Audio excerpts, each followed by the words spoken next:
এখনো এক্সরে করলে দেখা যাবে আমার পিঠের হাড্ডিটা এখনো বাঁকা ভাবে একটু লেগে আছে, বিকজ যেহেতু প্রায় অনেকদিন আমাকে এটার পরেও ফেলে রাখা হয়েছিল। আমি আপনাদেরকে অনুরোধ করব, আমার কথাটা আপনারা যারা সমর্থন করবেন, আমার প্রথমত বিশ্বাস অধিকাংশই সমর্থন করবেন, যারা সমর্থন করবেন এই কথাটা যদি আপনারা সবার মাঝে পৌঁছে দিতে পারতেন। আমরা মাত্র শুনলাম যে আমরা বিভাজনের বিষয়টি দেখেছি, এটা থেকে আমরা বের হয়ে আসতে চাইছি।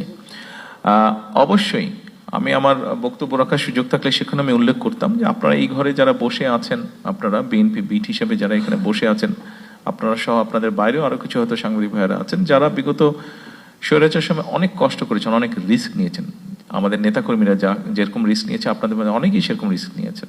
আমি মাঝে মাঝে বলার চেষ্টা করি, আমার নেতাকর্মীরা জেল খেটেছে, অত্যাচারিত হয়েছে, শারীরিকভাবে নির্যাতিত হয়েছে, মানসিকভাবে। আমি প্রত্যেকটার মধ্যে দিয়ে গিয়েছি, প্রসেসের মধ্যে দিয়ে। আমি জেলের মধ্যে থেকে এসেছি, আমি শারীরিকভাবে নির্যাতিত হয়েছি, মানসিকভাবেও নির্যাতিত হয়েছি।